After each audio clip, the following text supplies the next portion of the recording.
Thank you for joining us on Weekly News Highlights, where we recap the top stories of the week. I'm Song Yujin, filling in for Kim Dami. South Korea's Constitutional Court is taking longer than expected to deliberate on President Yoon Suk-yeol's impeachment trial. While many anticipated a ruling this week, the court has yet to announce a date. This is now the longest presidential impeachment trial in South Korean history. Moving on, U.S. President Donald Trump is following through on his tough trade policy, with 25% tariffs on aluminum and steel imports taking effect this week. On our weekly focus, we'll break down what this means for America's key trading partners, including South Korea, and how Seoul is responding. South Korea and the United States kicked off their annual large-scale Freedom Shield military exercise this week. We bring you key highlights from the first week of the drills, as well as North Korea's immediate response. We begin this week on the domestic front. South Korea's Constitutional Court remained at the center of attention this week as it deliberated on President Yoon Suk-yeol's impeachment trial following his short-lived martial law declaration last December. Now, speculation was high that the ruling could come on Friday, but with no decision yet, the question now is, when will the court make its final call? Our Oh Soo-young examines the possible reasons behind the extended deliberation. With no verdict this week, President Yoon Suk-yeol's impeachment trial will stretch on past the 3-month mark as the Constitutional Court continues to deliberate on the leader's fate following his December 3rd martial law last year.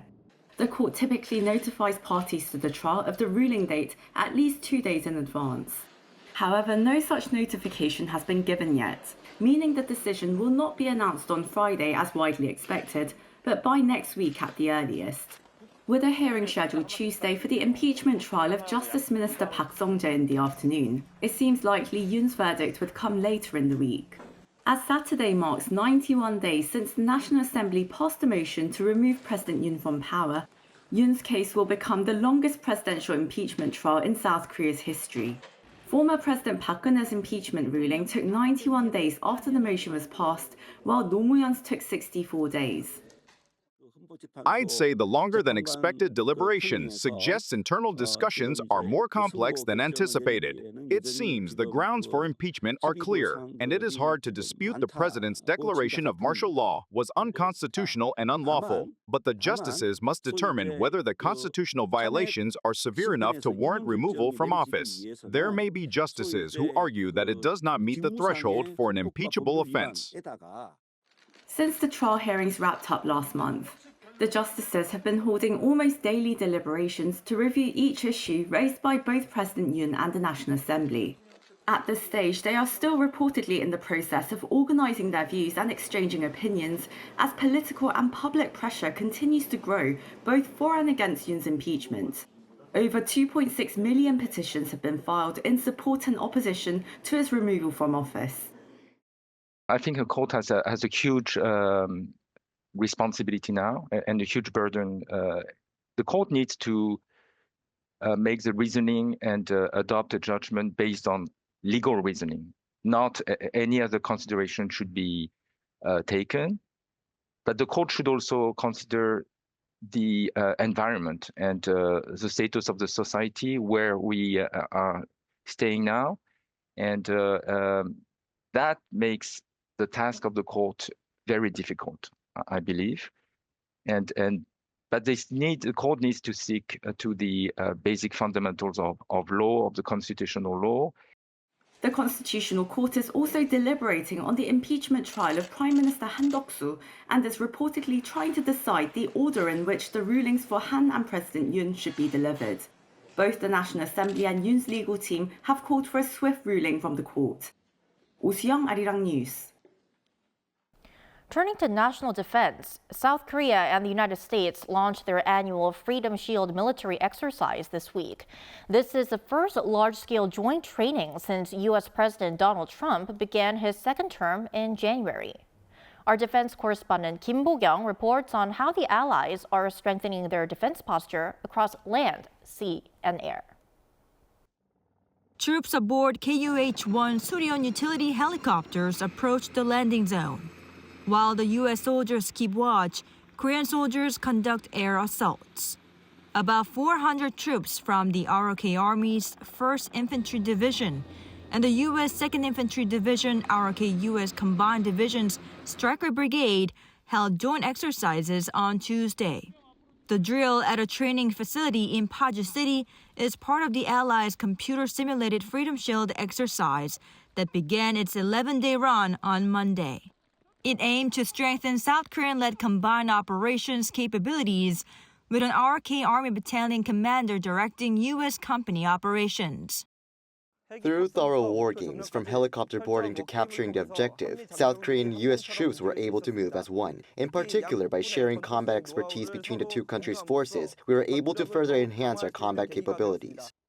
So we were very fortunate that we can conduct this combined training with the Republic of Korean Army. It is a great learning opportunity for my soldiers and myself to increase interoperability with the Republic of Korea Army and to strengthen the alliance. In connection to Freedom Shield, the Navy's 2nd Fleet also led an integrated port defense drill at the western port of Pyeongtaek, Dangjin. Responsible for guarding the west coast, the Korean Navy aimed to boost response procedures for aerial, chemical, biological, and radiological threats against the port and many other critical national infrastructure sites, along with the Army, Police, and Coast Guard. We will continue to protect key facilities in the West Sea with a strong and close-knit coordination system with relevant agencies. The on-field drills are to continue until March 20th. Kim Bo-kyung, Arirang News. And North Korea wasted no time responding to the Freedom Shield drills. On Monday, the regime fired what appears to be short-range ballistic missiles, followed by a sharp criticism of the joint exercises through state media the next day. Our Peun-ji breaks down Pyongyang's latest moves and what they could signal. North Korea on Monday fired what are presumed to have been multiple close-range ballistic missiles from an inland area called Hwangju County toward waters off its west coast. But the regime's state media has remained silent about the launch, even the day after. North Korea typically acknowledges its ballistic missile launches the following morning through state media, often framing them as test firings. However, this time it has made no mention of the launch. Instead, the Korean Central News Agency criticized the ongoing South Korea-U.S. combined military exercise, which kicked off on Monday, labeling it a confrontational war rehearsal. It also denounced the annual drills as a dangerous provocative act. Experts say that the regime's intention may be to show, on one hand, its muscularity, while on the other hand taking a slightly quieter tone about the missiles themselves. The fact that North Korea launched ballistic missiles in line with the start of South Korea and the United States military exercise shows that the regime was not lying when it previously warned it would retaliate against these drills. Nevertheless, responding to a large-scale combined military exercise with close-range missiles suggests an intention for a certain level of restraint. Because the North's latest launch was the first of its kind since the start of Trump's second presidency, pundits also believe this may suggest that the regime is open to talks with the United States. By going ahead and launching, they show strength from their perspective. In refraining from too much mention, they provide some wiggle room should the Trump administration approach them and try to open doors in terms of talks. Following the North's launch, the U.S. Indo-Pacific Command issued a statement calling on Pyongyang to refrain from further unlawful and destabilizing acts. It reaffirmed that Washington's commitments to the defense of South Korea and Japan remain strong. The European Union also denounced the launch, saying that it threatens regional security, heightens tensions, and violates UN Security Council resolutions. Peun-ji, Arirang News. And the North once again slammed the annual joint exercise, this time highlighting the accidental bombing of a civilian area by South Korea's Air Force. The regime state-run news agency said Wednesday that the joint drills must be taken, quote, seriously, adding that they are the root of the worsening situation on the Korean peninsula. It also said the accidental bombing by South Korean fighter jets the week before was in a civilian area located near the border, adding that the situation could have escalated significantly if bombs had dropped a little further north. Meanwhile, the White House condemned the North's launch of multiple ballistic missiles. While condemning Pyongyang's actions, White House Press Secretary Caroline Leavitt also reaffirmed the ironclad alliance between Seoul and Washington. Turning now to diplomacy, the Trump administration has nominated a former ambassador to Thailand as the next U.S. Assistant Secretary of State for East Asia and the Pacific. U.S. President Donald Trump announced the nomination of Michael George DeSambry on Tuesday, saying that he will, quote, work incredibly hard for the country. DeSambry served as ambassador to Thailand during Trump's first term and is currently a partner at Sullivan & Cromwell, a New York law firm, where he leads mergers and acquisitions in Asia, including South Korea. The Assistant Secretary of State for East Asia and the Pacific oversees diplomatic affairs related to South Korea and other East Asian countries and must be confirmed by the Senate before officially assuming the role.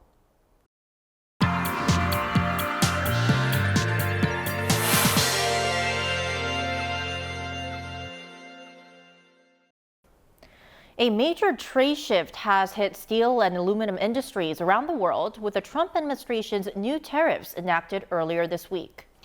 To help us break this all down, joining me in the studio for this week's Weekly Focus is our trade correspondent, Moon Hae-ryun. Welcome, Hae-ryun. Thank you for having me. Thank you for joining us. So, Hae-ryun, starting off, could you please tell us what these new tariffs exactly are and which countries will be subjected to these levies? So the new tariffs that rolled out on Wednesday are due to hit all steel and aluminium exports to the U.S., with the rates levied at 25%. Up until now, the Trump administration's tariffs were targeted at specific countries, Canada, Mexico, and China. But these sweeping tariffs on steel and aluminium apply to countries around the world, including South Korea. Previously, such exports from South Korea to the U.S. were duty-free but capped at 2.63 million tons under a quota system. Right, and I also want to ask you what kind of impact this tariff will have on the steel and aluminum industries here in South Korea. Right, so now that all shipments from South Korea will face the tariffs without a quota, this poses both risks and opportunities. And as tariffs now apply to top exporters that had formerly enjoyed tariff and quota-free exports to the U.S., South Korea, the fourth largest supplier to the U.S., may find new openings in the U.S. market.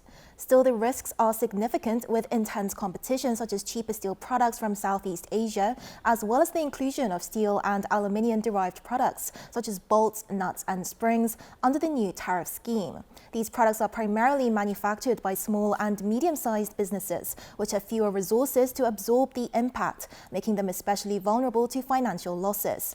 Shinjin Fasteners is one such company that produces nuts and bolts, with 35% of its sales dependent on exports to the US and Europe. Developing new products to stay competitive isn't easy, especially when it comes to sourcing materials. It's not like there's a set supply from the start. You have to create value and generate demand through product development. Another company, GJ Aluminium, faces the challenges of diversifying its exports. We're trying to focus more on Europe and Southeast Asia, but the challenge is that our facilities have primarily been set up for the U.S. market, and each of these new regions has very different requirements and characteristics. And also tell us how the South Korean government has been responding to these concerns. So the government, for its part, has been ramping up efforts to counter these impacts. Acting President Choi Sang-mok outlined measures on Thursday to support such SMEs, ordering ministries to prevent market imbalances from surplus steel, as well as designating a task force with the Korea Trade Investment Promotion Agency to assist companies in navigating the new trade landscape. Meanwhile, the Ministry of Startups and SMEs and the Ministry of Trade, Industry and Energy have each convened meetings with industry insiders this week in order to gauge market reactions and needs. It looks to be around 1,800 domestic farms that are currently exporting to the U.S. We want to move quickly with a survey to get a clearer picture of the expected impact and what kind of targeted support these businesses will need.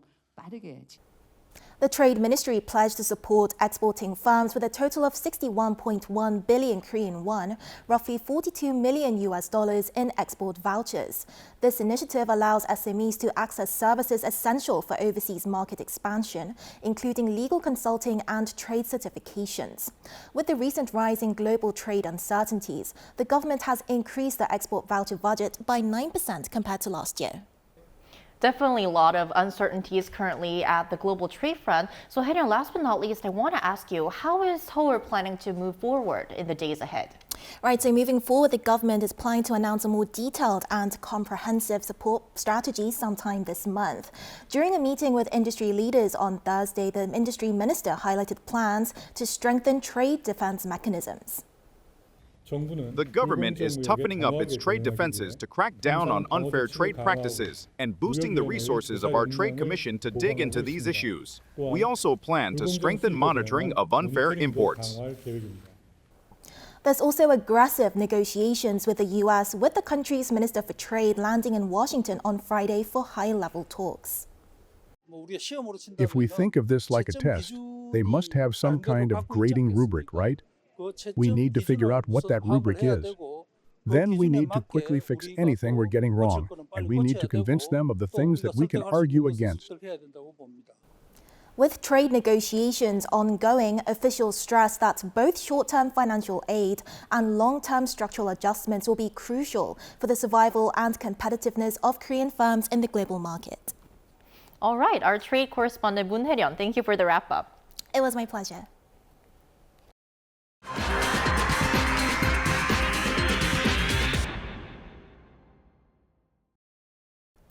Shifting focus, this week, the world finally saw signs of progress in efforts to end the more than 3-year-long war in Ukraine.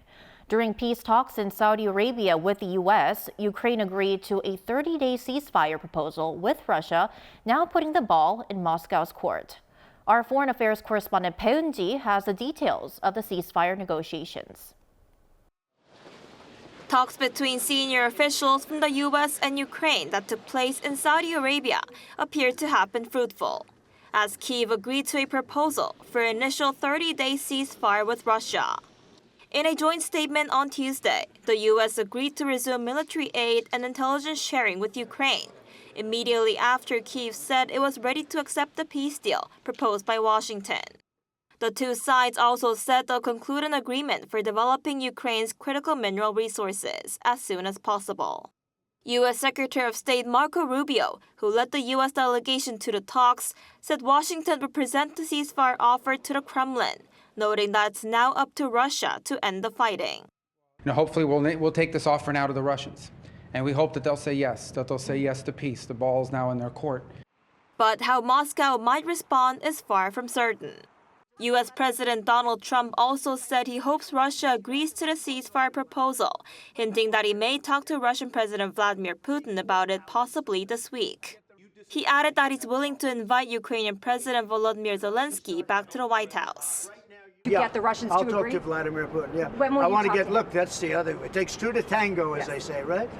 So hopefully he'll also agree. And Zelensky, who was in Saudi Arabia but did not participate in the talks, said the ceasefire was a positive proposal, but stressed that Washington must convince Moscow to agree to it as well. Ukraine accepts this proposal. We consider it positive. We are ready to take such a step, and the United States of America must convince Russia to do the same. European leaders welcomed the 30-day ceasefire proposal, saying the EU is ready to play its full part in the upcoming peace negotiations, while also adding that this is a positive development that can be a step towards lasting peace for Ukraine. Bae Eun-ji, Arirang News. And in response, Russian President Vladimir Putin said he agrees with the U.S.'s proposed 30-day Ukraine ceasefire plan, but insisted that Ukraine would need to accept further conditions before a full agreement could be reached. Speaking at a news conference in Moscow on Thursday, he said he supports the idea, but said there are issues to discuss, hinting that he may have a call with Trump. Putin said one of the areas of contention is Russia's Kursk region, of which he said Russia had regained full control, adding that Ukrainian troops in the region had been isolated. In the world of space, South Korea and the United States took a major step forward in space exploration this week. NASA's newest space telescope, Sphere-X, jointly developed with South Korea's Astronomy and Space Science Institute, was successfully launched this week from Vandenberg Space Force Base in California. The launch had been delayed 8 times due to weather and additional safety checks. And after a 1-month calibration period, Sphere-X will embark on a 2-year mission conducting an all-sky survey every 6 months to create the most detailed 3D map of the universe ever produced. So the spacecraft's about 2 meters high, and it has this very distinctive conic shape, this cone, and it's going to map the sky. It's going to generate an all-sky map every 6 months, and we'll do that for 2 years. So we'll be generating 4 all-sky maps in 102 colors. And after that, we have 1 year for analysis before publishing our final results. During its mission, Sphere-X will analyze over 450 million galaxies and search for essential ingredients for life, making it one of the most comprehensive cosmic surveys ever conducted. On the entertainment front, K-pop boy band Stray Kids has become the first K-pop act to earn the most gold-certified albums by the Recording Industry Association of America. According to the association, the group achieved their 5th gold certification with the album Hop on Tuesday, local time. Its gold certification is awarded when sales of albums or singles on a different listing reach 500,000 units in the United States. Now, with 5 albums and 4 singles certified by the association, Stray Kids has earned 9 gold certifications. Here in Korea, it's been a couple of weeks since the start of the new university semester.